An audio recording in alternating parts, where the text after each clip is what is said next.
we were discussing mental health issues.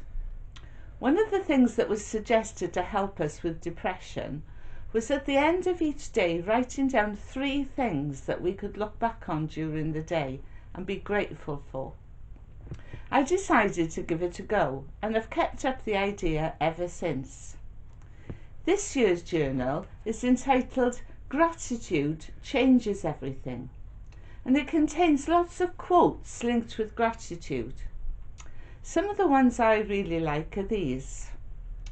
Gratitude is a powerful catalyst for happiness.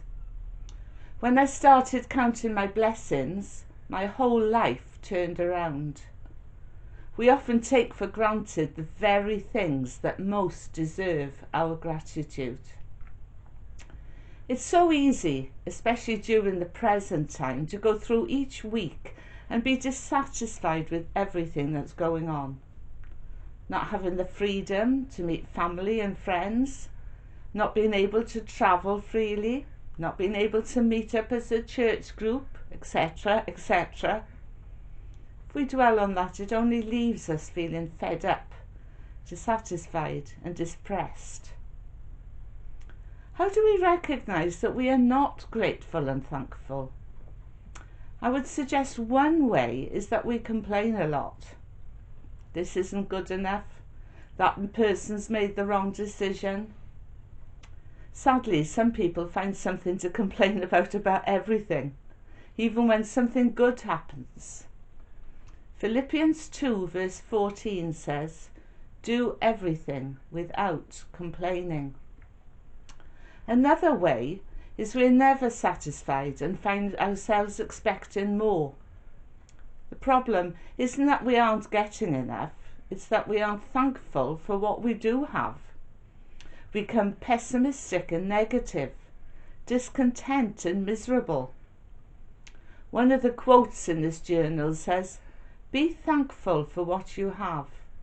If you concentrate on what you don't have, you will never have enough." 1 Thessalonians 5 verses 16 to 18 says this, "Be joyful always, pray continually, give thanks in all circumstances, for this is God's will for you in Christ Jesus." Notice it says in all circumstances, not for. In life we all have circumstances which aren't pleasant, but there will always be something for which we can be grateful. This allows me to see the blessings in hardships and be joyful.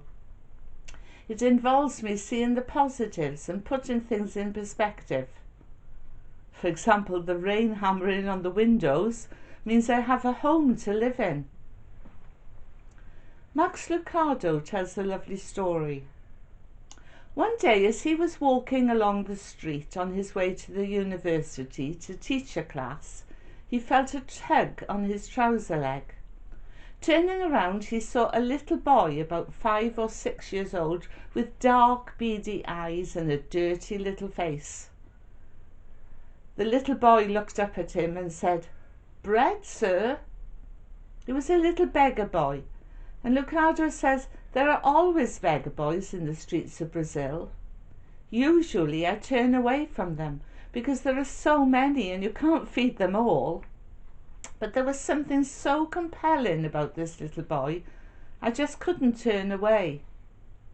So taking his hand, I said, "Come with me," and I took him into the coffee shop. He told the owner, "I'll have a cup of coffee and give the boy a piece of pastry, whatever he wants."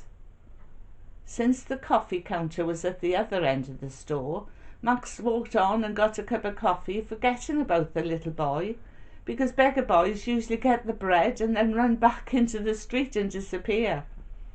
But this one didn't.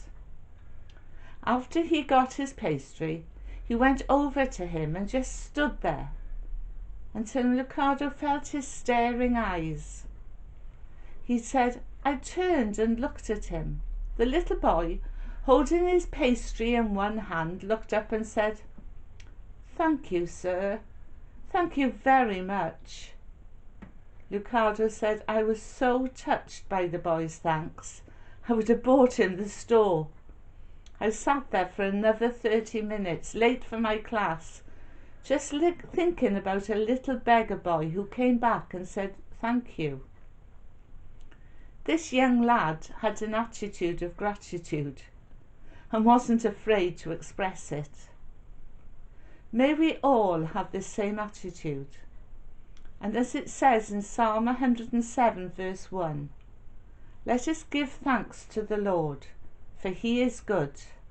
His faithful love endures forever.